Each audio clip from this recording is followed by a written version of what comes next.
What if I'm talking about hip-hop? Well, I guess I'll have to start off with a little rhyme and wordplay, so sit back and take your guards off. Take all of your inferences and preconceived notions, lock them in a safe, throw them deep into an ocean, because hip-hop's not money, drugs, cars. Hip-hop's the truth, struggle, and passion that you put inside your bars. Hip-hop is poetry in its truest form, so when people rap, it can easily transform into something positive and influential to the max. Listen to my presentation, just sit back, relax.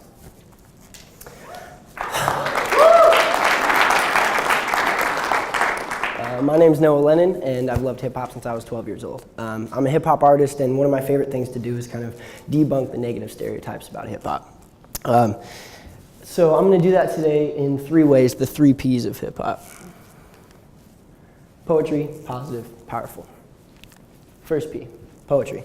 We're going to play a little word game here. I'm going to tell you guys a quote, and you guys are going to, I'm going to get feedback from you guys whether you think it's poetry or whether you think that it's hip-hop.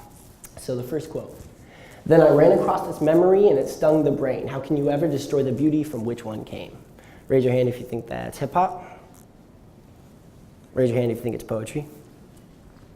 It's actually by a man named Sean Carter, better known as Jay-Z. That's hip-hop. Second quote. I was not born under a rhyming planet. Who thinks that's hip-hop? Poetry? It's William Shakespeare, Much Ado About Nothing. Maybe it's hatred I spew, maybe it's food for the spirit. Who thinks that's hip-hop? Who thinks that's poetry? Cool, Rodney, ruined it. That's by Marshall Mathers, better known as Eminem, hip-hop. The most benevolent of kings communicates through your dreams. Who thinks that's hip-hop? And who thinks that's poetry? Apparently not a lot of Wu-Tang Clan fans in here. That's hip-hop. Hold fast to dreams, for if dreams die, life is a broken winged bird that cannot fly. Who thinks that's hip-hop?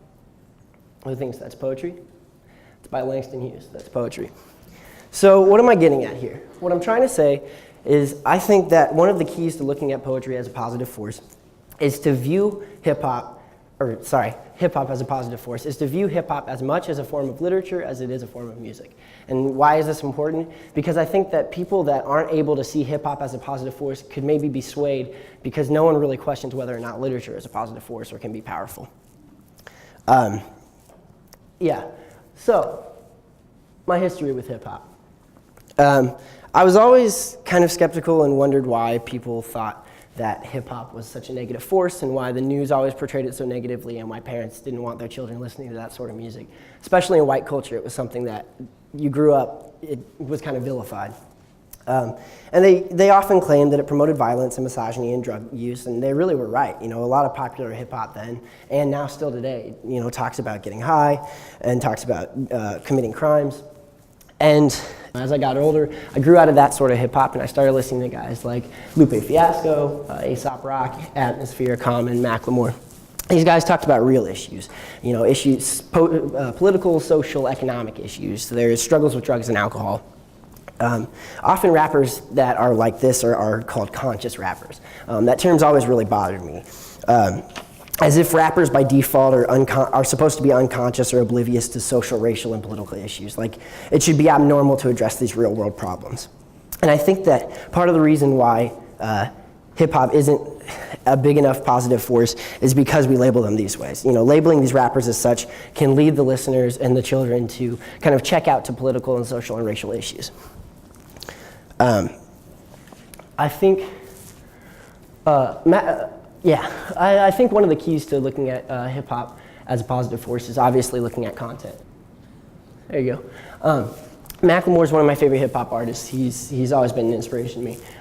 And by always, I mean like I've only been listening to him for like 3 years. But for the last 3 years, I've really kind of grown to admire the way he connects good-sounding hip-hop with good messages as well. He's gotten famous recently for songs like Thrift Shop, which talks about getting secondhand, all your styles from secondhand stores, and Same Love, which is an emotional testimony in favor of marriage equality. There's another rapper named Lupe Fiasco that has a song called Dumb It Down, which talks about the record label and his friends and his family and his manager all telling him that he needs to dumb down his music, don't talk about the political issues, and talk about misogyny, spending money, being in the club. He also has a song called Bitch Bad, in which he talks about the use of the word bitch in hip hop and the negative effects it has on youth and relationships with women. I think besides content, another key to looking at hip hop as a positive force is to look at its origins. Hip hop started in the Bronx in the 1970s as a tool for communal empowerment. It was a form of personal expression that everyone could really connect with. The principles of struggle, hardship, and triumph were throughout. And a lot of times I think people are confused as to whether something is hip hop or rap. A lot of times people kind of put those two words as the exact same thing, and they aren't. Rap is only one of 5 elements of hip hop. First being rap, obviously, or MCing, DJing, graffiti, breakdancing, and beatboxing. And all of these combine together to create a culture of expression. Hip hop emerged from a community of those who had been marginalized and alienated, and it was a way for them to connect. Macklemore has a quote in his song called I Said Hey, and it goes as follows. This is it, when you spit, you exist in that moment, and if you're sick with that gift and you rip it when you perform it, then all the stuff that you live begins to lift off your shoulders, and the audience gets to experience where your soul is. And I think this is kind of a good example of personal expression leading to communal empowerment. This is a list of some of my heroes. Macklemore I've already talked about. I would go into farther detail, but my time's running low. So this is just a list of people that have some really powerful songs. I'll talk about one. Fort Minor. Mike Shinoda was the rapper from Linkin Park. Linkin Park was a big group in the early 2000s. In 2005, he split off and started a group, or a solo project called Fort Minor. As Fort Minor, talks about a lot of political and social issues. He has a song called Kenji, in which he talks about the plight of Japanese Americans in World War II internment camps. And he actually is a Japanese American, so it's very personal, and it talks about his grandparents and their experience. And this is a good example of a hip hop artist speaking for a voice that isn't usually spoken for in hip hop. So what can we do? You know, I've talked about hip hop being powerful, I've talked about it being positive, but what can we do to make it a positive force in today's society? Support these positive artists, you know, make the conscious rappers the mainstream.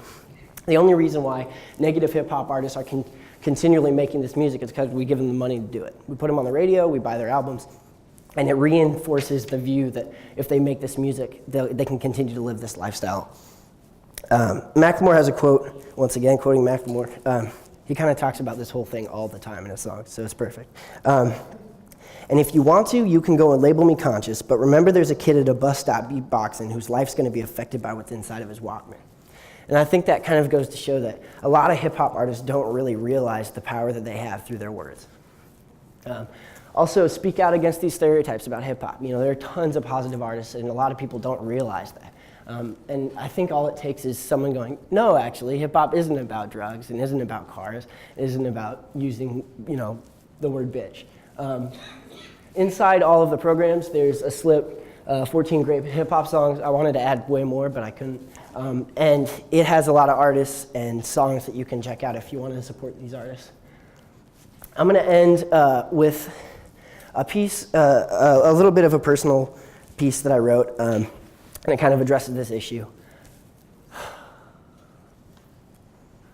Because I'm a part of something bigger, a lyrical movement of rappers who make a difference with intelligent music, and we're coming out swinging. It's a hip-hop revolution. The rap that's on the radio is fiscal prostitution. We just want to help these kids in terrible situations live their fullest lives and get a college education, get away from that pain, get out of those broken homes. We just want to let them know that they aren't alone.